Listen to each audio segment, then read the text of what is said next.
삶이란 선택의 총합이다. 알베르 까뮈가 한 말입니다. 우리는 살면서 수없이 많은 결정들을 내리고 그 결정이 나의 삶을 만들어 갑니다. 아무리 작고 사소한 결정이라도 그 영향은 결코 작지 않습니다. 왜냐하면 우리의 삶이 이렇게 끊겨져 있는 게 아니고 여러 가지가 서로 맞물려서 돌아가기 때문에 그렇습니다. 작은 것 하나가 무너지면 연이어 수백 수천 개가 쓰러지는 도미노 게임을 연상하시면 좋을 것 같습니다. 오늘 내가 내리는 결정은 내일 나의 삶을 만듭니다. 오늘 나의 아주 작은 결정 하나가 앞으로 내 삶의 이야기를 전혀 다르게 만들 수 있습니다. 그래서 우리는 결정을 할 때마다 신중해야 합니다. 신중할 뿐만 아니고 우리의 그 결정 안에는 당연히 신앙적인 부분들이 고려되어야 할 것입니다. 큰 사역 또 믿음의 성공은 처음부터 크게 출발하지 않습니다. 대부분 너무 작게 또 미약하게 그렇게 시작될 때가 많습니다. 지난 주간에 더 나은 선택이라는 책을 읽었는데 참 제가 도전을 많이 받았습니다. 인생의 여러 문제에서 좋은 결정을 뛰어넘어서 가장 좋은 결정을 하는 원리들을 소개하는데 그 책 속에 치실질 하는 얘기가 나옵니다. 치아 건강을 위해서 치과 의사 분들은 꼭 치실질을 하라고 합니다. 잘 하는 사람이 없잖아요. 귀찮고 또 매번 번거로우니까. 근데 이 저자도 그랬던 것 같습니다. 어느 날 치과 의사가 경고하듯이 한 얘기가 실려져 있습니다. 오늘 당신이 내리는 결정이 내일 들려줄 얘기를 결정합니다. 제가 여기서 제목을 따왔는데요. 도대체 무슨 얘기를 들려주고 싶습니까? 당신의 치아가 모두 튼튼하다는 이야기인가요? 아니면 이 몸이 상해서 치아가 빠지고 흔들린다는 이야기인가요? 그냥 치실질 열심히 하세요. 치아가 다 무너집니다. 그렇게 말하는 게 아니라 당신이 정말 듣고 싶은 미래의 치아에 관한 얘기가 어떤 얘기냐는 겁니다. 정말 이가 튼튼하게 잘 보존되었다는 얘기입니까? 아니면 이가 다 망가지고 빠지고 음식을 먹지 못하는 그런 얘기인가요? 그 미래 얘기를 결정하는 건 지금 하는 그 작은 치실질 하는 행동 하나가 결정한다는 겁니다. 여러분, 실제로 제가 아는 목사님 한 분이 어린 시절에 너무 가난해서 치과를 찾을 돈이 없었습니다. 이분이 이렇게 하다가 내 이가 다 망가지겠다 싶어서 치과에 갈 수는 없고 본인이 내린 결정이 뭐냐 하면 하루에 4번씩 양치질을 하겠다. 제가 안산 동산교회 은퇴 목사님이신 김인중 목사님 얘기예요. 거의 칠순이 다 돼갈 때 제가 뵀는데 이가 그냥 멀쩡해요. 아침에 딱 일어나면 한번 밤새 긴 시간 있었으니까 그 밥 먹고 한번 아주 철저하게 40년, 50년을 계속 그 결정을 지켜왔습니다.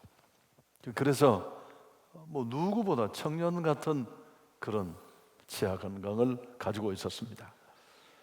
우리가 꿈꾸는 행복한 삶은 얼핏 보면 환경이나 행운처럼 주어지는 것처럼 보이지만 사실은 그렇지 않습니다.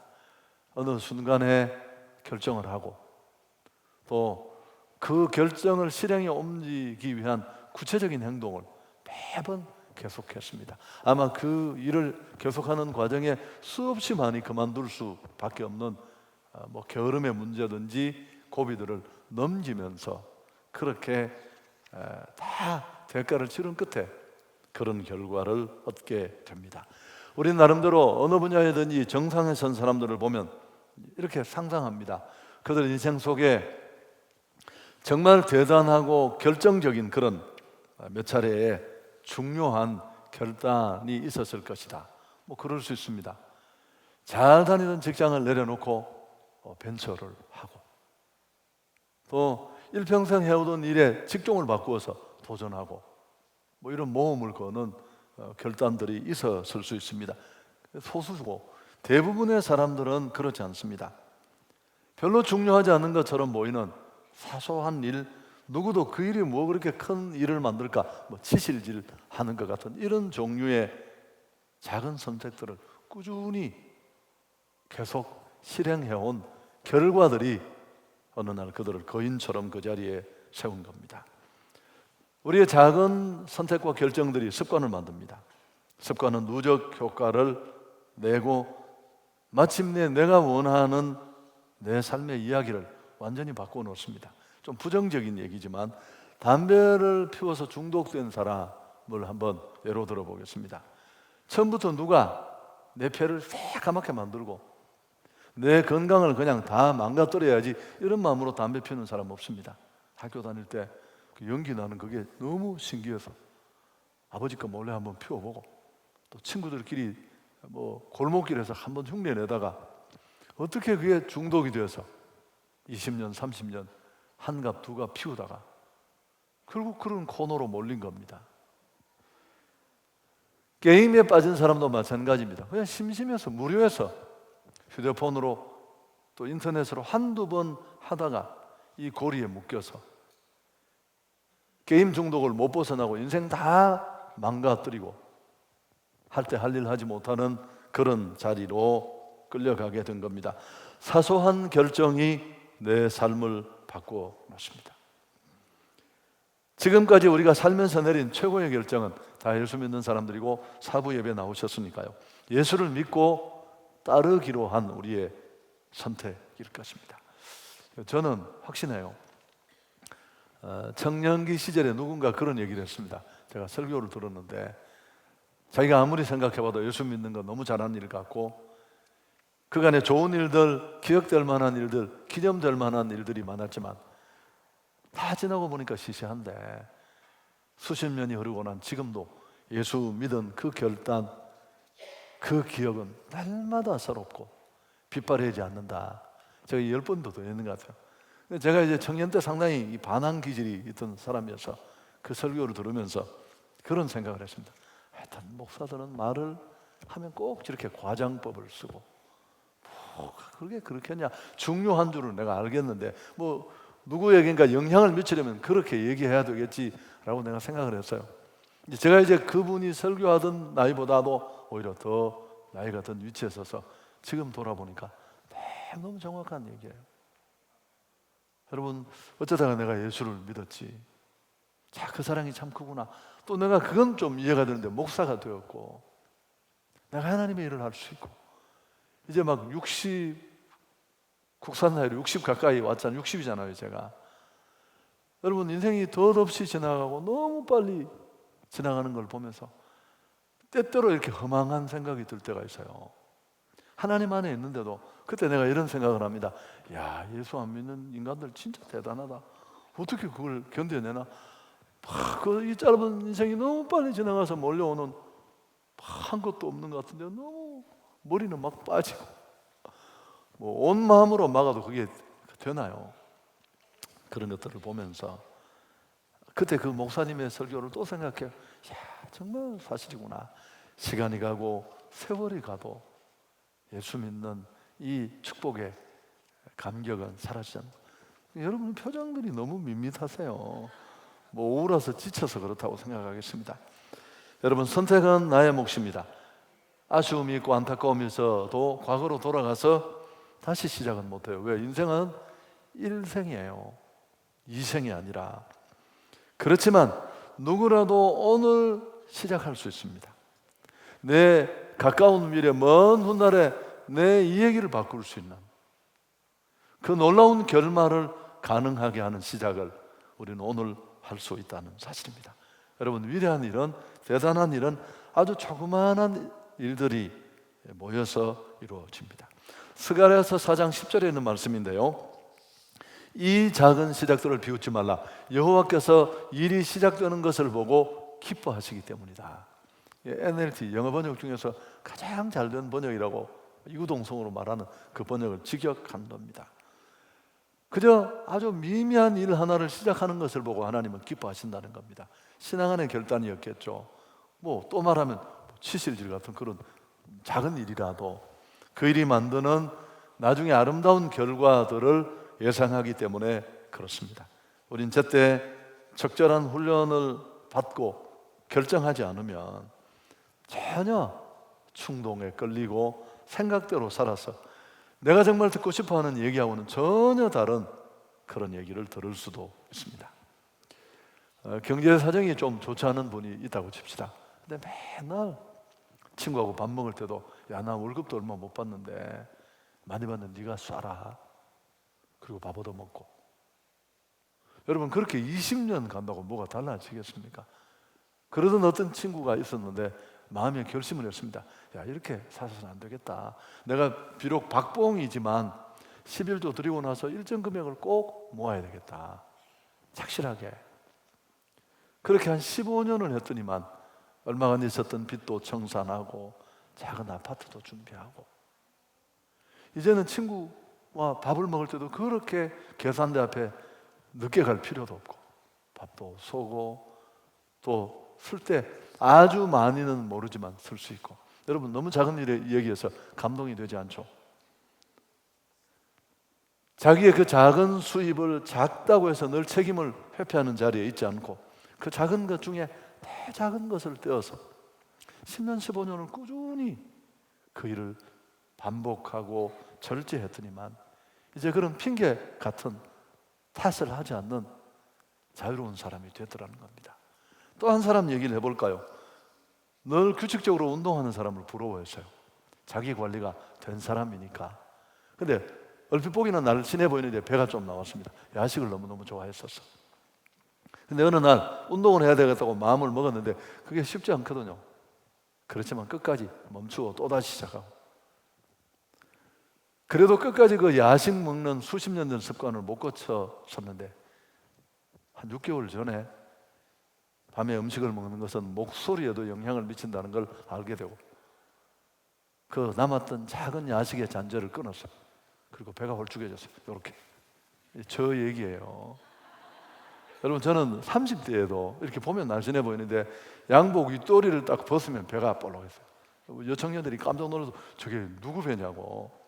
우리 집 식구들은 수십 년 아버님이 그 야식을 너무너무 좋아하셔서 먹을 게 없으면 무라도 깎아 먹으면서 우리가 교제한 이걸 제가 상당수를 버렸는데 그래도 다 끊어버리는 게 어려웠어요. 근데 제가 목 때문에 병원에 갔더니만 어제는 잠을 충분히 못 잤습니다만 목소리가 그래서 이 많이 아무리 작은 음식이라도 먹고 자면 위산이 역류해서 성대를 건드린다는 걸 알고 나서 내가 그날로 딱 끊었어.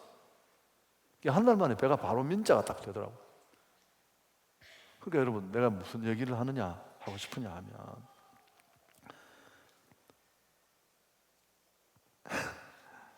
이야기가 달라진 것은 작은 훈련 때문이라는 겁니다. 투자하고 시작하지 않았다면 여전히 볼록한 배로 나는 야식 먹는 재미로 산다. 그러면서 살 수밖에 없었을 겁니다. 하나님이 무엇을 성취하는 걸 보고 싶으세요? 그분과 나의 만남 속에 내가 듣고 싶은 아름다운 축복 또 얘기가 어떤 겁니까? 여러분 정말 그런 감격적인 얘기가 들려지기를 원한다면 하늘만 쳐다보고 기다리는 게 아니라 내가 무언가를 도전하고 시작해야 합니다. 그때 하나님이 이루실 것입니다. 오늘 당장 아주 작은 일, 남이 볼 때 그게 별것 아닌 것 같더라도 새벽 기도가 그렇게 중요하다는데 첫 시간에 일어나는 게 나한테는 평생의 고민이었는데 2018년에 마음먹고 가끔 빠지더라도 여러분이 새벽 기도를 지킨다면 여러분 인생에는 정말 놀라운 얘기들이 있을 거예요. 10년, 20년 지나고 난 다음에 자식들이 뭐라고 말할까요? 저희가 이렇게 사는 건 우리 아버님, 어머님 새벽 기도의 축복입니다. 아멘도 안 하고 새벽 기도도 안 하고 뭘 어쩌실 생각이에요? 예수 믿은 연도가 3, 40년인데 성경 한 번을 통독해 본 적이 없어요. 그래서 마음에 도전받고 그래 일독이라도 하자 마음 먹고 그죠? 빠지는 날 간혹 빠지더라도 하루 두세 장 꾸준히 읽으면 달라집니다. 나누는 일도 마찬가지입니다. 나의 작은 결정이 나의 가까운 또 먼 후의 미래를 바꿀 수 있습니다. 오늘 말씀을 듣는 동안 한번 성령 음성에 귀를 기울여 보십시오. 하나님, 내가 뭘 하기를 원하십니까? 내 삶이 더 아름다워지기를 원하는데 하나님 안에서, 그럼 내가 하늘만 쳐다보는 인생이 아니라 나는 무엇을 해야 합니까? 오늘 본문은 사도 바울의 3차 전도 여행을 기록하고 있습니다. 소아시아에서 마케도나 지역을 거쳐서 오순절 전에 예루살렘으로 돌아가려고 작정을 했습니다. 빠른 걸음으로 돌아오는 길에 그는 이 소아시아 서남단에 있는 밀레도라는 항구에서 전에 목회하던 에베소 교회 장로들을 청합니다. 성도의 교제를 나눕니다. 바울은 직감해서 이렇게 예루살렘으로 가면 붙잡히고 다시 성도들과 볼 수 없을 것이라는 것을 어렴풋이 직감하고 있었습니다. 그래서 두 가지 얘기를 했어요. 31절 우리가 읽지는 않았습니다. 앞부분을 보면 내가 3년이나 눈물로 훈계하던 것을 기억하라. 바울은 아주 날카로운 사역자였지만 그의 사역에는 눈물이 있었습니다. 그래서 많은 사람들이 감동받고 그를 잊지 못하고 곳곳에 교회가 세워질 수 있었습니다. 그래서 바울의 사역의 진정성의 힘이 물론 하나님의 은혜지만 어디로부터 나왔는지를 보여주는 대목입니다. 그리고 또 한 가지 얘기가 오늘 우리가 묵상할 핵심인데, 그가 일평생 사역하면서 깨달은 그런 나름대로 신념 같은 것 하나를 전달하려고 하는데, 자기가 선포하는 말씀의 권위를 더 확실하게 하기 위해서 주 예수께서 친히 말씀하셨다, 그렇게 토를 달았습니다. 복음서에 실제로 이 말씀은 기록되어 있지는 않습니다만, 자 33절부터 함께 읽습니다. 내가 아무의 은이나 금이나 의복을 탐하지 아니하였고 여러분이 아는 바와 같이 이 손으로 나와 내 동행들이 쓰는 것을 충당하여 범사에 여러분에게 모본을 보여준 바와 같이 수고하여 약한 사람들을 돕고, 나는 대가를 바라고 일하지 않았다. 혹시 밥벌이로 바울이 일한다는 소리 들을까 봐. 자비랑 선교했잖아요. 가끔씩 후원도 받았지만 뿐만 아니라 그는 그렇게 자비랑 선교하는 후원이 넉넉지 않은 어려운 상황 속에서도 너희들에게 어떤 본을 보였다고 말합니까?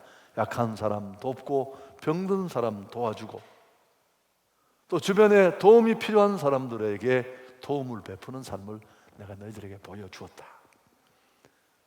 여러분, 선교하는 일이 그때나 지금이나 어렵고 후원이 없는 상황에 스스로 벌어서 직업을 가지고 일하는 선교사가 얼마나 고단했을까요? 그런데도 그는 이런 열악한 환경에서 또 더 다른 약한 사람들을 섬기고 나누었습니다. 그렇게 할 수 있었던 이유는 딱 한 가지인데 35절 하반절에 정말 중요한 구절이 나옵니다. 또 주 예수께서 친히 말씀하신 바 주는 것이 받는 것보다 복이다. 이 말씀에 꽂혀 있었어요.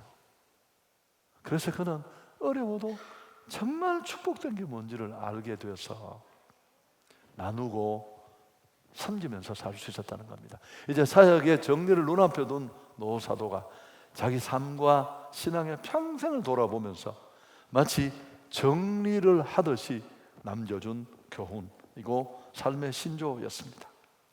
오늘 제가 여러분과 드리고 싶은 말씀도 이겁니다. 여러분, 우리는 이기적이에요. 원래 죄성을 가진 존재는 그렇습니다. 특별한 분은 모르겠습니다만 아무리 많아도 우리는 나를 위해서밖에 못 살아요. 근데 다 넉넉하지 않으니까 핑계거리도 너무 많고 내 살기에 바빠서 이 이기적인 장벽을 뛰어넘지 못해요. 그래서 오늘 이 말씀, 주는 자가 받는 자보다 복이 있다, 이 말씀을 실천하는 일은 쉽지 않습니다. 그래도 말씀 듣고 바울이 선교 후원받는 선교사인데도 주변에 어려운 사람, 도움이 필요한 사람을 그냥 지나가지 않았던 그 마음을 우리가 염두에 두고 오늘 우리도 작은 결정을 하고 실행에 옮긴다면 바울의 얘기가 이렇게 멋있게 들려지는 것처럼 우리의 얘기도 달라질 수 있습니다. 여러분, 대부분의 사람들은 이렇게 그렇습니다. 뭔가를 자꾸 주고 싶어 하는 사람이 있는가 하면 대부분의 사람들은 자꾸 뭘 받고 싶어요. 나는 어떤 사람인 것 같습니까? 이게 없어서 받고 싶고 많아서 나눈다고 생각하지만 그건 일반 원리입니다. 사실은 그렇잖아요. 없어도 주는 사람은 늘 주려고 해요. 그게 거의 패턴으로 굳어 있습니다. 또 많아도 더 많이 가지려고 해요. 고기도 먹어본 사람이 맛을 안다고 다 집착해요. 제 친구 중에 하나는 별거 없는데도 뭐 볼펜 예쁜 거 가지고 다니다가 친구가 쳐다만 봐도 줄까 너 쓸래? 지는 집에 볼펜도 없는 게 그렇게 맨날 다 줘요 뭐. 근데 어떤 사람은 정말 많이 가지고 있는데 누구 집에 가면 뭐든지 벗겨 오려고 거실에 있는 거 들었다 놨다. 이거 쓰는 거냐? 안 쓰는 걸 거기 왜 뒀겠어요? 왜? 여러분 계속 받으려고 하면 만족이 없습니다. 그걸 누가 그 빈 공간을 채울 수 있겠습니까? 탐욕에 휘둘리기 시작하면 자유 없습니다. 그거 끝은 너무너무 비참함 밖에 없습니다. 지금까지 욕망을 따라가서 만족한 사람은 역사에 없어요. 근데 우리는 그 어리석은 길을 또 따라갑니다. 집 한 채 샀으면 너무 감사한데 두 채 있는 친구를 보고 왔더니만 속이 너무 시끄러운 거죠. 여러분, 우리는 이 땅에서 행복하게 살기를 원한다면 오늘 이 말씀의 원리를 따라가야 할 줄 믿습니다. 근데 왜 우리가 못 주느냐 하면 내 것이라고 생각하니까 못 나누습니다. 근데 이게 다 내게 아니고 내가 받은 것이라는 걸 알면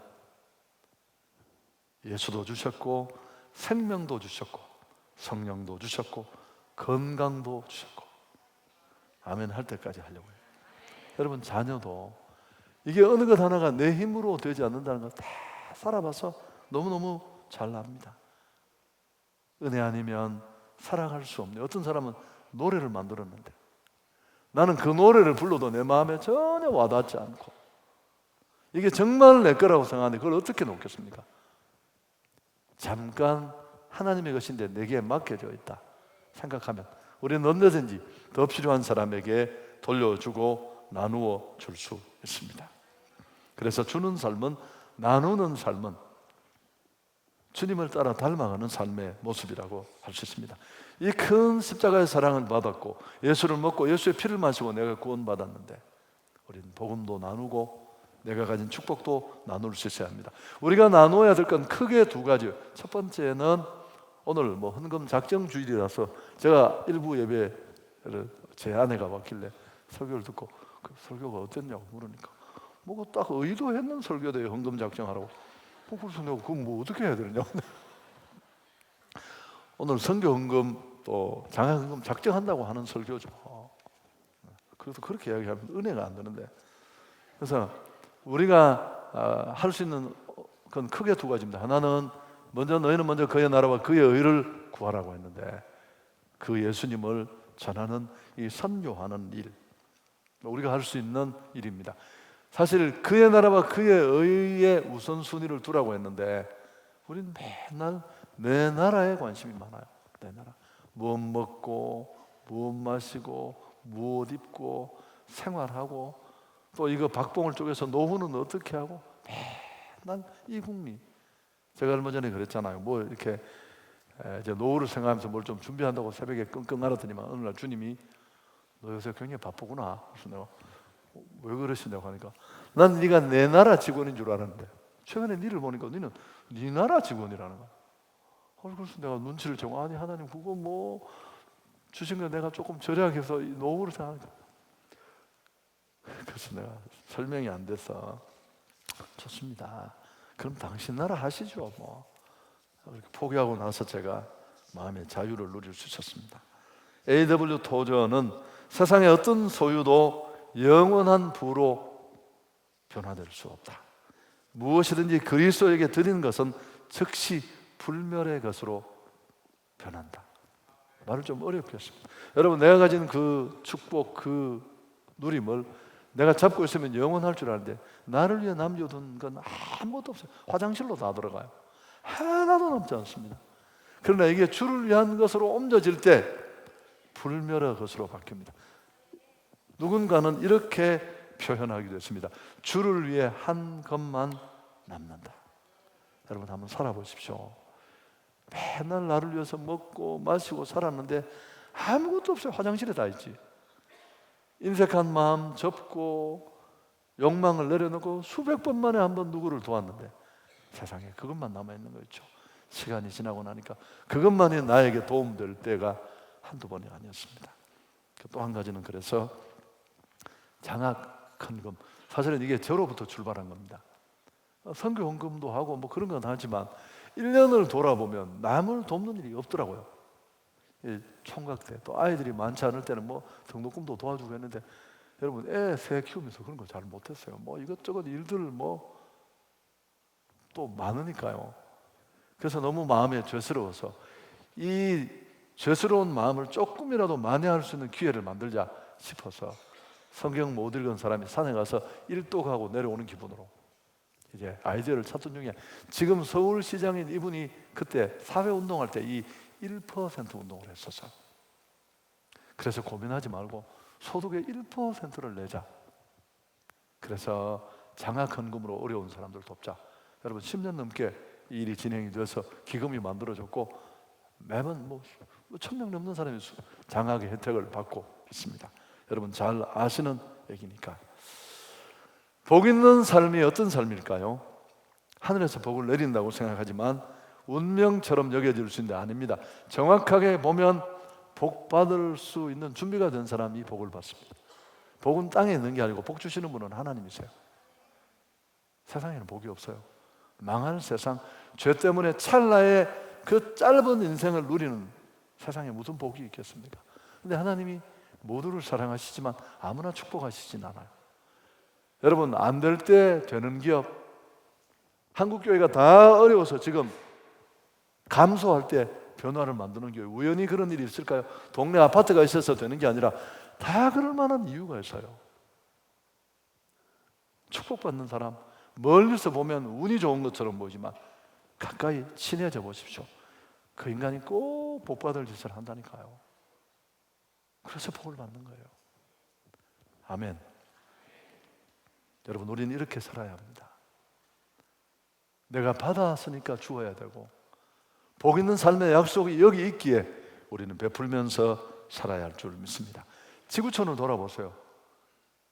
도움받는 나라는 평생 도움받고요. 주는 나라는 평생 줘요. 아니 그냥 단순히 산술적으로 생각하면 받았으면 훨씬 좋아졌을 테고 준 사람은 망했을 텐데 이거 좀 놀랄 수 있는 얘기인데 여러분은 전혀 안 놀라죠. 그리고 받는 사람은 계속 받는데도 계속 어려워요. 주는 사람은 계속 주는데도 점점 더 잘 살고. 선택은 나의 몫입니다. 여러분 그냥 이렇게 살다가 끝날 수 있습니다. 과거로 돌아가서는 못 고치지만 그러나 오늘 작은 결정을 하고 이해를 뛰어넘어서 그럼 내 이후의 삶은 달라질 수 있습니다.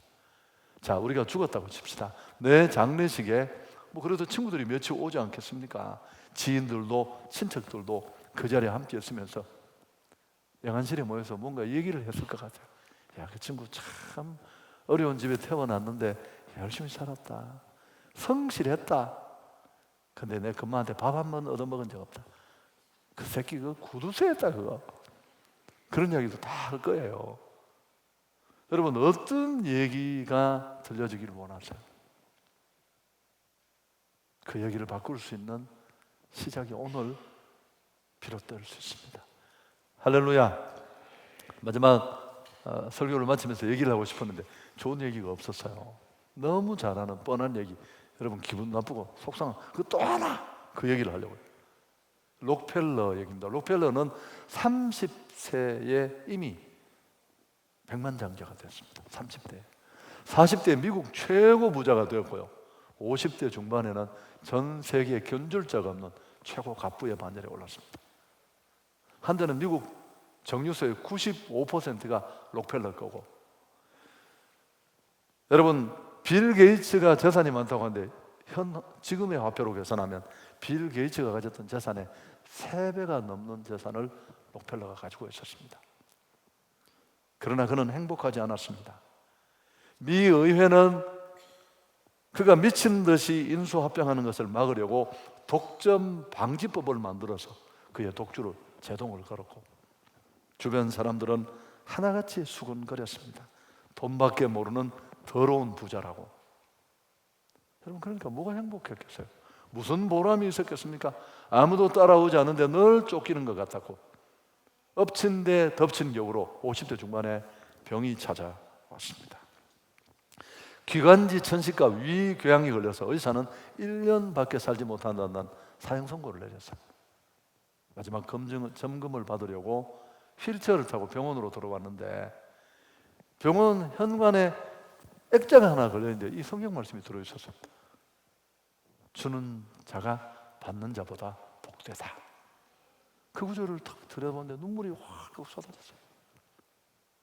50 중반까지 살아오는 동안 돈 따라 미친 듯이 달려왔는데, 가난한 사람들, 도움이 필요한 사람들은 눈에 한 번도 보이지 않았어요.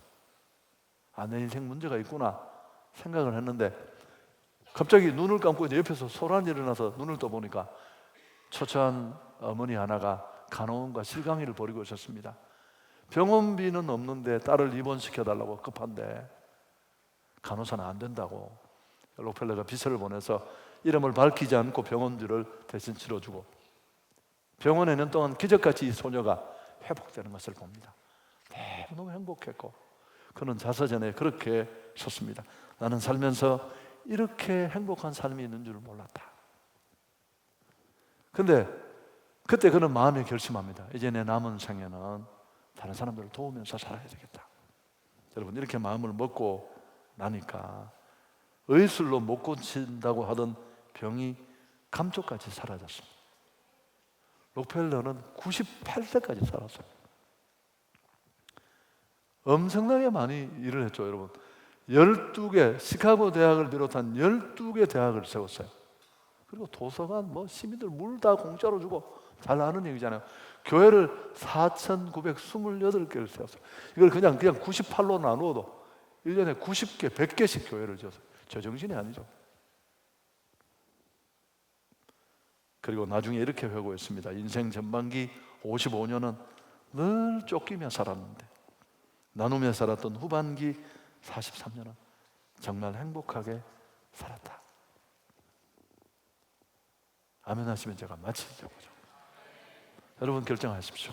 그래서 오늘 내가 이기심을 뛰어넘어서, 바울은 선교비를 스스로 마련해야 되는 자비랑 선교 열악한 환경에서도 주는 자가 복이 있다는 이 말씀이 가슴에 강하게 남아 있어서 베푸는 삶을 살았다고 그 찰나의 순간에 간증하잖아요. 여러분, 그래서 우리는 이 바울의 아름다운 얘기를 오늘 나누고, 오래전에 있었던 록펠러의 이 미담을 우리가 함께 간증할 수 있는 겁니다. 그전에는 어떤 이야기를 들었다고요? 돈만 아는 더러운 부자라고.